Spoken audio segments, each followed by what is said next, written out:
All right, hello everyone. Welcome back to another geology conversation series. Today I'm with Conner Lesh, who is currently a intern at the Jet Propulsion Laboratory working on the Mars 2020 project.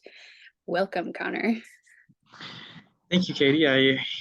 It's still kind of crazy to me to hear something like that. I feel like it still hasn't sunk in, even though I've been here for a little while now. But it's definitely a great opportunity, and I'm happy to talk about it because it's kind of like a dream come true at this point. Yeah, I mean, I feel like it's my dream come true, so I definitely want to hear about it. Oh yeah, definitely. So tell me a little bit about the internship and your role in the Mars 2020 project. Yeah, so this internship is kind of like the perfect situation for me because obviously I was a geology student, and the goal was to get an internship where I could utilize some of my geology knowledge and skills that I learned in undergrad. And obviously, Mars rovers are kind of like the perfect situation for that because these missions are very heavily geology oriented. Even though from mission to mission they've had different goals, whereas this one's kind of more of a astrobiology goal, like try and find areas where we might be able to detect any sort of life that could have been on Mars. The way you have to do that is using geology. So I'm really happy to be in this position to work on Martian geology. So kind of the title of my internship is Mars 2020 Science Team Intern. Um, and basically the science team is a mix of um, geology, chemists, astrobiology related people, and then all of those kind of science majors are kind of separated from the engineers. The engineers are kind of more focused on how the rover is performing and those kind of things. So I'm kind of just surrounded with really prominent and very smart people, really prominent scientists, which is great. But a lot of great geologists as well. So I basically get the chance to attend these meetings with all these geologists. And basically, they're just kind of like science discussion meetings. We're talking about what we're seeing, what we want to see in the future. And then I also get the chance to attend working group meetings. And these working groups they kind of have more of a specific agenda to them. So, for example, there's like SETRAT working groups, there's Boulder working groups, there's biosignature working groups, just etc. Um, so I get a chance to attend those meetings as well, and really the uh, kind of the idea of what I'm doing is just attending all these meetings, and then I have my own projects, and then on top of that, I've been given the opportunity to work in operations. So you have a group of scientists that kind of contribute in their own different ways to planning out what is happening on the surface, what the rover is doing, and this is where the engineers and the scientists meet up.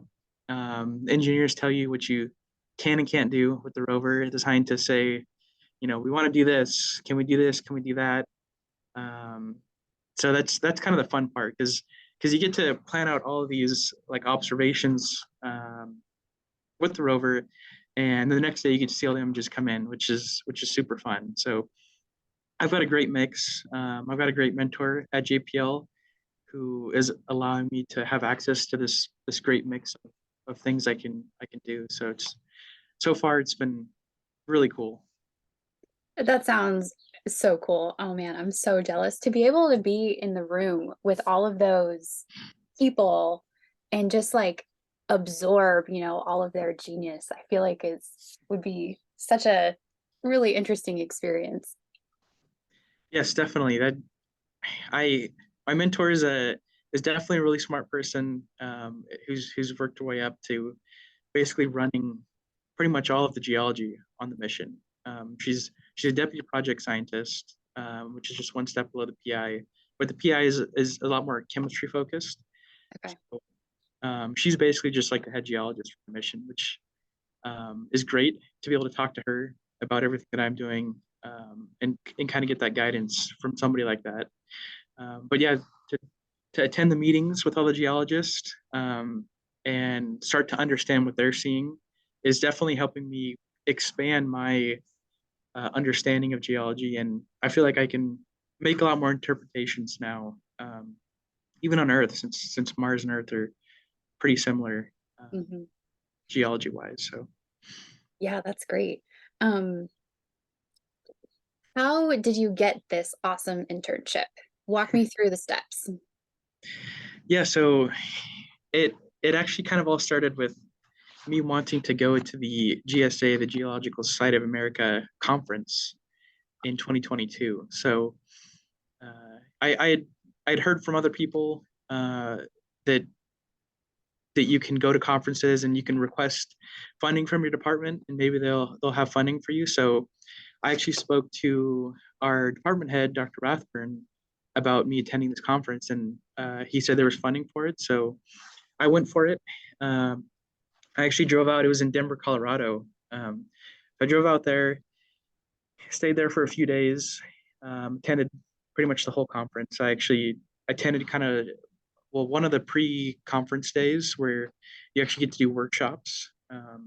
And I did a remote sensing workshop with GIS, which is great. So that's definitely something I'd recommend is going pre-conference and doing workshops.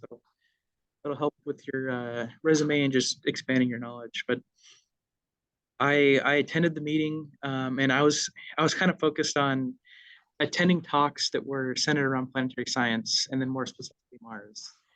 And I saw on the itinerary that one of the days there was a lunchtime talk, which those are kind of longer. Most of the talks that people do are more like 15, 20 minutes, something like that.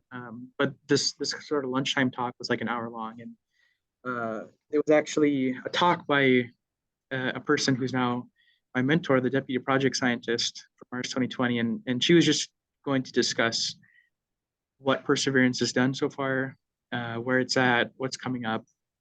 So I attended that meeting, and uh, that was really cool to hear the updates. And then after that, I was like, well, now I want to go to the Mars conference room. They were just having Mars talks, and so I went in there, and I noticed that the same person was giving a talk later on in the day. So I stayed for all the talks, and um, then this person who works on Mars 2020, who's now my mentor, she gave her talk second to last, and then came and basically sat back down like right behind me. So I felt like that was a great opportunity to introduce myself, which I did, and we talked a little bit about my interests, a little bit about the mission and what I know about it, um, and some of my goals in the future. And she ended up saying, "Well, hey, are you interested in NASA internships?" And of course, I am. And I actually already had an application into one of the internship portals, and I told her about that. And an interesting tip that I got was those sort of NASA internship portals. Um, you do have a chance of submitting an application and getting an internship. It's a little more common for engineers, but really what you want to do is reach out to somebody who you want to work with. That's what she told me. She said most of the time, 90% plus of the time, the people they select to be their interns are people who have reached out to them, people they've been introduced to from other professors or whoever it may be. So you kind of have to make that connection first, which I did. And not only did she give me her information, but she gave me the information of various other geologists who are working on this mission that I can reach out to. And after that, I gave her a follow up email after the conference, continued to express my interest in an internship. I also told her I'd reach out to other people, but when she emailed me back, she said that she actually might be interested in bringing on an intern. She just had to check with her funding because at the time she was bringing on a couple postdocs.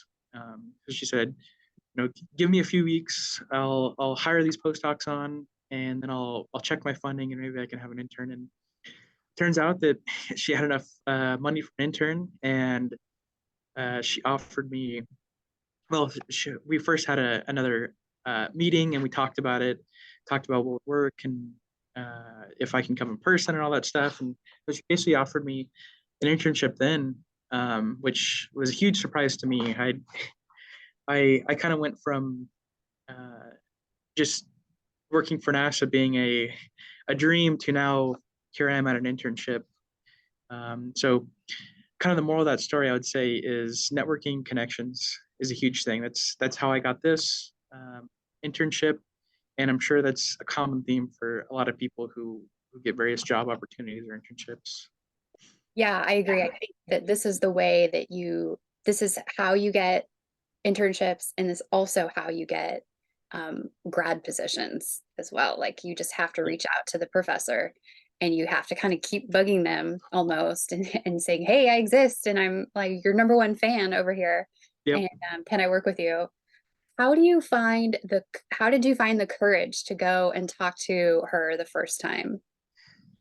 Well, um, I'm not sure how I found the courage. It was definitely nerve wracking because this person is basically one step down from the top scientist on this Perseverance rover mission, which was definitely nerve wracking. She's the top geologist on the mission, but I just thought, what better opportunity than now? This person's sitting pretty much right next to me, right behind me, and the conference or the presentations were over, so that was the time to talk to people anyways. So I thought might as well just introduce myself. The worst the person could say was no. I'm not interested in having an intern or whatever it may be. So I just kind of built up the courage in the moment, I guess, and then went over and introduced myself. And once we started talking about interests and what's going on with the mission and all that, then it became a little easier. But honestly, even now that I've been at this internship for months, I still find it a little bit nerve wracking in my meetings with her. But it's definitely gotten a lot easier over the months. Yeah, that's great. So what does a typical day look like for you in your internship? And are you using any of your geology that you got from your geology classes at CSUB? Yeah, well, the typical day definitely changed. When I started out, it was a lot of just getting set up at JPL. There's a lot you have to go through. Obviously, it's NASA, it's the government. Um, it's not particularly the fastest process, but it makes sense. There's a lot of security behind it, which definitely makes sense. So I got set up security wise. I got set up with laptops and all that stuff. So that took a while, and the day to day back then was more just read papers about the mission, read papers that professors have wrote about interpretations of what the rover's been seeing so far, and basically just familiarize myself with what's been going on. And once I got access to everything, it kind of turned to more of a get familiar with the tools that we'll be using. There's a lot of tools. There's like Mars 2020 has its own, and really every mission has its own kind of software that you use and you log into. So I had to familiarize myself with that, continue reading. And then I started on my first project, which started off as a small project. I was taking images that the rover had seen in the past and just doing grain size analysis, doing layer thickness measurements in the more layered rocks. And the idea there was to create kind of like an annex database of a bunch of grain size measurements and whatnot over, I think it might have been like a couple hundred sols on Mars. This was all in some sedimentary rock units that the rover had been seeing kind of in the lower fan in Jezero crater. And so that project kind of took a while, but it was a good start.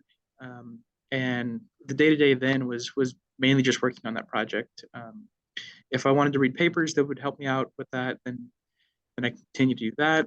But one of the other things that I started experiencing more, and which is great and super cool that JPL offers it, is they have talks throughout the week. It's almost like conference talks, but it's just various scientists here at JPL or other professors giving talks about their research that's related to the missions uh, that people at JPL work on. And so every week we kind of get a list of talks that will be going on throughout the week, and you could say, I want to go to this one or that one or whatever it may be. And I think it's really cool that you can just be working on something and be like, oh, I'm going to go listen to a talk about something somebody's working on for an hour, and then come back and continue working on that. So I started doing that as well, listening to various talks, usually kind of more Mars focused, but some other interesting stuff to me as well. But after I finished that grain size project, grain size layer thickness project, it came time to work on a more uh, in-depth project, a bigger project, um, which is it's kind of perfect. With this long-term internship that I've been doing, it's been nice to kind of have steps to kind of build up to where I am now. And now I'm working on a kind of a more long-term project where I'm looking at soft sediment deformation in an area the rover was in a couple hundred sols ago. And the idea for me is to get practice making interpretations on these images of what I'm seeing the bedding do. Kind of get lines down from interpretations. I mean, originally it was just kind of focus on finding images with soft sediment deformation or any deformation at all. And then it's kind of moving towards interpreting that, um, getting lines down on the images, kind of showing what I'm seeing, and eventually it's going to evolve into actually having a presentation, making interpretations on what may have happened to cause this sort of soft sediment deformation. And eventually I'll end up presenting it to the SEDSTRAT working group, which is super cool. It's an opportunity to kind of get my name out there more, um, show some of these other scientists that I've been able to complete a project here while working at JPL. And so now my day to day for that project is basically working on that project, um, maybe reading papers here and there that are relevant to understanding what's going on. And the other thing that I started somewhat recently, maybe like a month, 1 to 2 months ago, was mixing in operations roles. And I've been certified to be a documentarian for Mars 2020 mission planning, which I think has been also probably one of the coolest things, top two coolest things I've done here so far, because I get to attend these operations meetings, and the idea for documentarian is just to document everything that's happening, to write notes about everything that we're talking about, all the decisions that are being made. And at the end, I read a report in this tool that uh, is specific to Mars 2020. But I feel like it's been really cool to be in the planning process for what the rover is going to do, and go through that whole decision making process with other members of the team, and me documenting it all. Um, I have to know every single little reasoning behind doing this or that. So that's really cool. I feel like it's really accelerated my understanding of how these missions work. But then on top of that, the next day you get to see all the images come in from these various operations you planned, and that's one of the coolest parts to me, because uh, you start to get a little excited that we'll be making a certain observation, and it's in the planning, and then you wake up the next day, and once the downlink happens, which is just the information coming in, you actually get to see how these images turned out. And then obviously with Perseverance, we're doing abrasions, images on abrasions, and then sampling. That's the big thing with Perseverance, is doing sampling and uh, actually getting to see the planning of creating a sample, capturing a sample, and then seeing the sample, actually in the sample tube and then put into the rover, I feel like is definitely super cool. The understanding how that process happens is super cool to me. So I'm actually hoping that one day I may get to continue doing operations, or maybe uh, come back to JPL in the future to do operations, because that's been a really fun part. So overall, I'd say the day to day is pretty busy. There's a lot of meetings mixed in from various groups working on the mission, and then you have, like, for me, I have operations shifts maybe a couple times a week, and then on top of that, I'm trying to work on my project and make progress. So it's definitely very busy, but it's all very cool stuff. So it almost hasn't felt like a job to me. Yeah, that's understandable. Um, so it sounds like you're doing a lot of substrat work. And do you think Yes. that you've drawn on maybe that class the most in your work here? Yeah. So it's definitely been heavily strat. So where the rover's at now is all sedimentary rocks. Um, Mhm. it landed kind of further down in a flatter region in Jezero crater. And when we saw down there was igneous rocks. There's two formations, Maz and Seta, down there, which I read some papers on those, understood those a little bit, but by the time I arrived here at JPL, the rover was already out of the igneous rocks and in the sedimentary rocks. And really, the goal of the mission is hopefully find an area where we might be able to detect some sort of biosignature. And where you're going to do that is in sedimentary rocks. So that's kind of the idea for the rover. Although it did take samples of the igneous rocks, and those rocks have been talked about. But um, also with Curiosity being in a Gale crater, like the focus is all sedimentary rocks, basically. Because where we're hoping to find life is where water was. A lot of times where you have water, you have sedimentary rocks that were deposited. So it's pretty much all been strat stuff for me, besides just that kind of initial trying to understand um, the initial kind of igneous rocks that are in the bottom of the crater. But the other thing I'd say that I draw on a lot here is geochemistry. And then, any class where you end up talking about spectroscopy is really important for this. I mean, with remote sensing on another planet far away, you have to kind of rely on spectroscopy to understand the composition of the rocks you're looking at. So we talked about spectroscopy in various classes, but drawing on that is a big thing. I mean, honestly, I could probably still take a couple more classes on just that, just to reach the level that some of these other scientists are at, and as far as understanding spectroscopy and what it means, like what it means as far as like what we're seeing in these rocks. But because you're using that, you also draw on geochemistry a lot. So I'm glad there was a couple classes of that. That definitely helped out. Yeah, I'd say the other thing is maybe structure.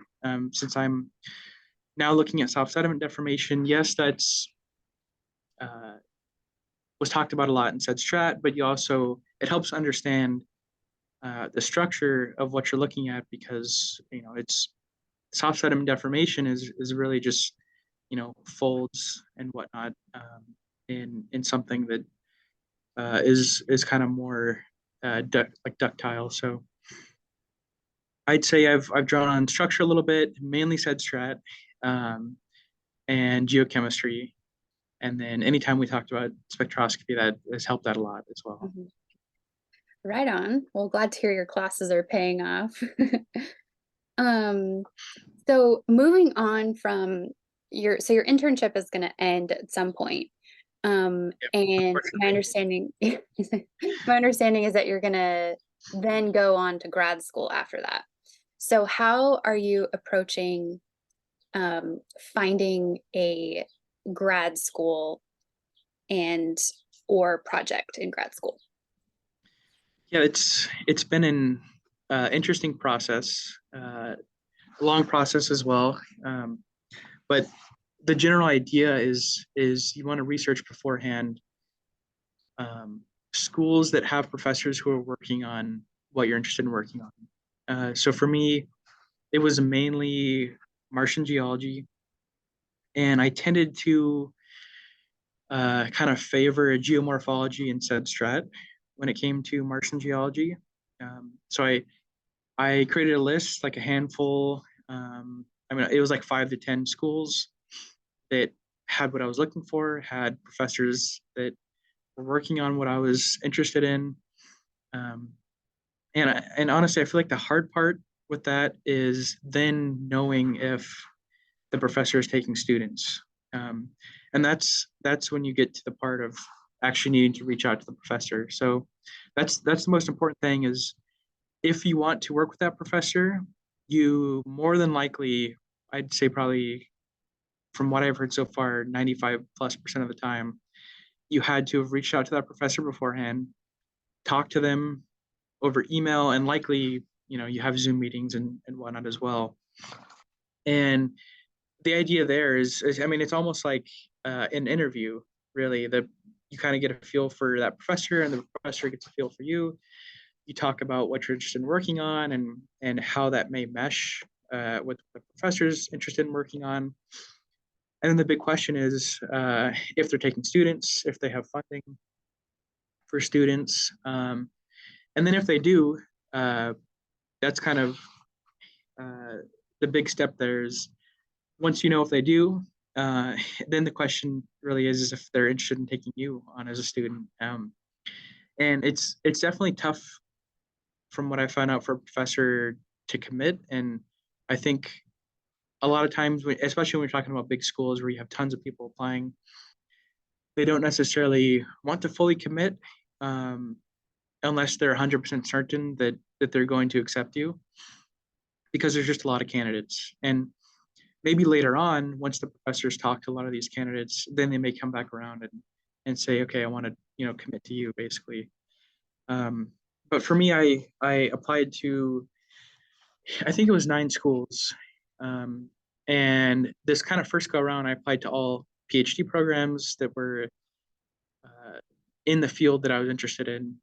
And my idea kind of with this first go around was kind of go big or go home. um, Apply to the top programs that I'm interested in, some of the top schools with professors that are working on projects that I want to work on, and maybe even have connections to uh, these rover missions. So I applied to all these schools, and I think the problem with that approach for me was that I didn't leave much in much of a backup for me. Like I didn't apply to any master's programs because I mean my goal is to get a PhD and then continue working on like research on Martian geology. But sometimes professors want to see that you've completed a master's first. And I think maybe a lot of times they would prefer to see that because it shows that you've done a long-term project and you've stuck through it the entire way and you finished a long-term project. Um, you're just ahead of the curve when it comes to a master's graduate versus an undergrad graduate. Um, so I would say unless you have just like a fantastic CV as an undergrad. You've done a ton of research experiences, fantastic grades, all of the above. It's probably best to go a master's route first, not only for the experience, but just for having a higher chance of a professor accepting you. Because for me, like I said, I applied to all PhD programs, and I didn't get into any for this upcoming fall. Um, Although now making connections here at JPL, I've I've talked to other professors. I've added to my list of options, and at this point, because of the connections I made here, I've been talking with another professor um, that is definitely interested in having me as a student. It's just too late in the year now for this to happen this fall for me. So more than likely it'll be next year. They've already said that they have a whole bunch of spots open. They're really interested in working with me and all that. So likely for me, I'll have to wait another year, which um, may be good or bad. It's not necessarily, I think, bad to maybe take a break. And I've heard a lot of professors say that maybe having a year off in between starting, a PhD or master's, especially if you're committed to doing a PhD, it might be good to have a year off because if you don't, then you're pushing 10 years plus straight of school, and some people can have burnout. So maybe it's good to have a little time off. But it looks like for me, I'm definitely gonna have some time off. But it's important, I think, to try and fill that gap with something, maybe a job, or for me, an internship, something that kind of shows that you're still kind of um, growing in your field. So definitely, if you can, maybe do something like that. Um, but yeah, that it's definitely kind of a long, tough process. The most important thing is to have a lot of meetings with a professor, to talk to them about what sort of funding they have, if they have funding, what they can kind of cover when you attend that school. Because um, from what I've heard, you definitely don't want to be in a situation where you think you might have everything paid for and then it ends up not being that way. You want to talk about how that is going to be paid for. Is it going to be just a research assistantship, or is it going to be a teaching assistantship? Because you want to think if you feel comfortable enough to, one, do some sort of teaching, grading, whatever it may be, but also kind of have that as like a part-time job along with doing your classes and your project and whatever it may be. Because for some people that may be too much. Some people that may be perfect. But sometimes, if you really want to go to a school and that's the only way that they have funding, then maybe you just accept that that's how it is. But yeah, overall, it's reach out way beforehand, talk to the professor a lot that you want to work with, talk about funding. Don't be afraid to talk about funding for sure, because you want to make sure that if you don't want to take out loans, that you're not taking out loans. And I guess the other thing which I've experienced is, don't get down if you get declined.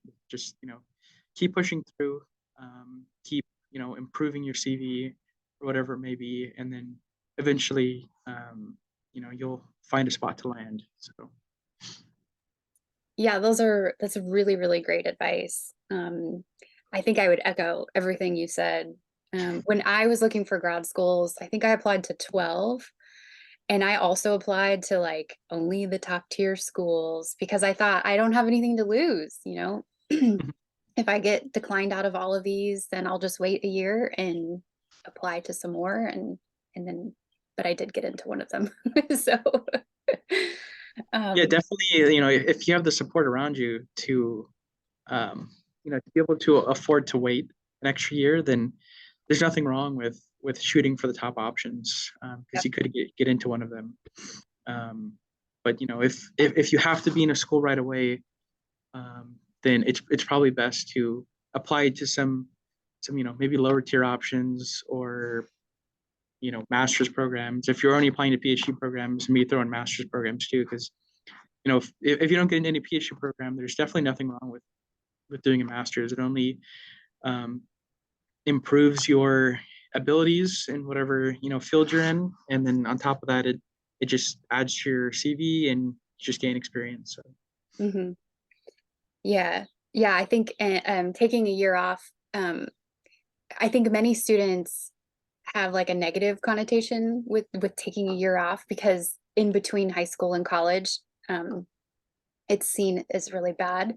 But if you take a year off between undergrad and grad, it's not necessarily seen as bad. And especially if you fill it with activities like this internship that you're doing, you're only gaining more skills and you're only making your CV better.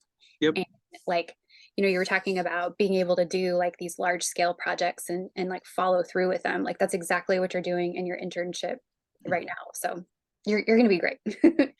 You'll be able to Yeah. finish that PhD, no problem. Yeah, that's definitely a huge thing. I've heard a lot, and even from my JPL mentor, that professors want to know that you can stick through and complete a larger project than maybe something you worked on in a class. So Yeah. if you can gain experiences doing something like that, then that's perfect. Yeah. Yeah. Um, so let me see here. So so you said you started reaching out to professors really early. What exactly did that timeline look like in regards to you finishing up your undergrad degree? Yeah, so I finished my undergrad degree in at the end of fall semester 2022, so in December 2022. And the plan was to start a graduate program in fall of 2023. So I actually started reaching out, which I feel like the first thing you should do is really look at application deadlines because that's important. Usually they're as early as like November 1st, and then it can go all the way to February, March, depending on the program. A lot of big programs, it's usually like December, January, maybe February.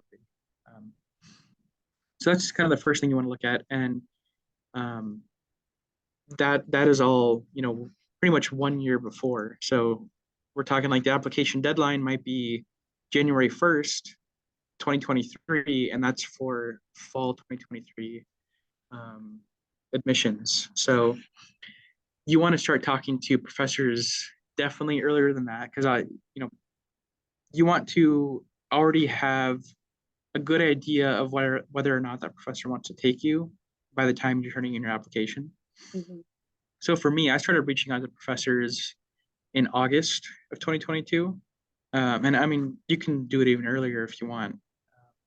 I I'd maybe stray away from reaching out in like April, May because that's the end of a semester and professors probably have finals and all that kinds of stuff to deal with. But you can honestly start reaching out in June, July, August, um, especially if you have a lot of professors to talk to.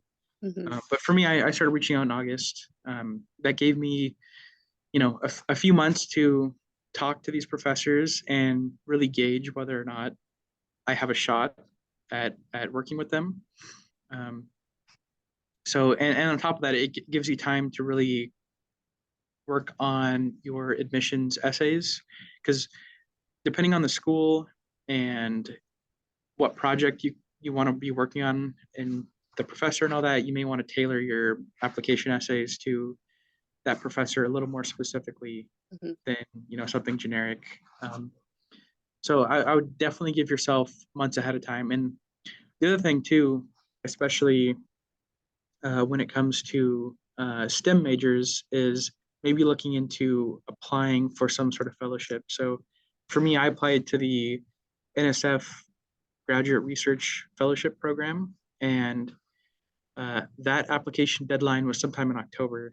Um, so a lot of times, at least from what I've heard, that these sort of fellowships, it's good to be talking with a professor that you want to work with. That way, they can one possibly help you with your fellowship application, and then maybe if everything's going great, you can put on your application that if awarded this money, you will be working with this professor.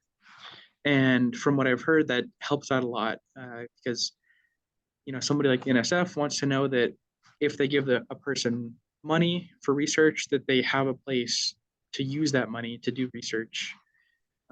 So it's definitely good, especially with the NSF fellowship, to be in talks with professors beforehand and maybe find a professor to either help you write it, help you tailor it to them specifically, because that just increases your chances of getting it.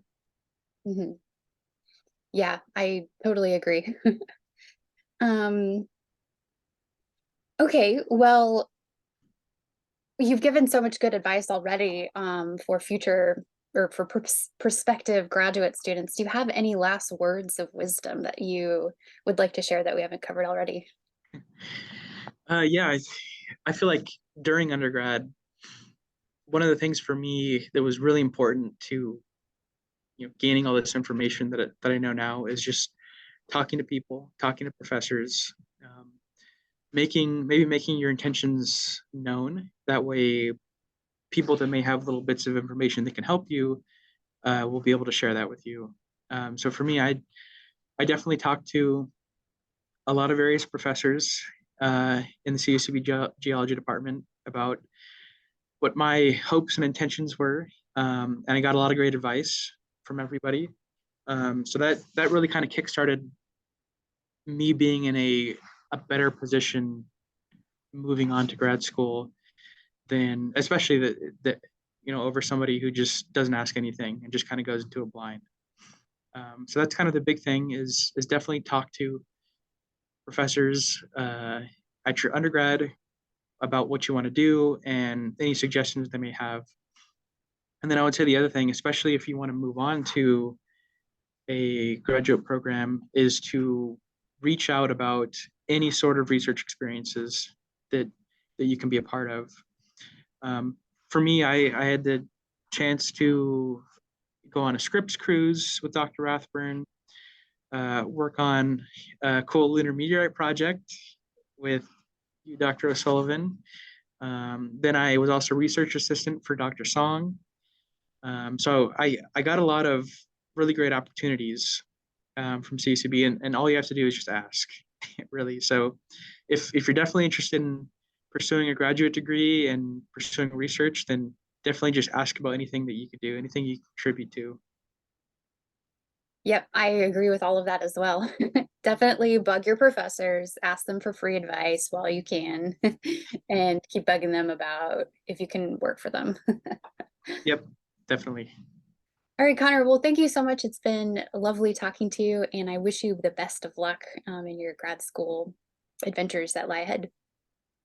Thank you. I appreciate you having me on, and I'm definitely glad to let everybody know what I've learned because it's definitely a can be a bit of a scary process, a bit of a scary landscape to navigate.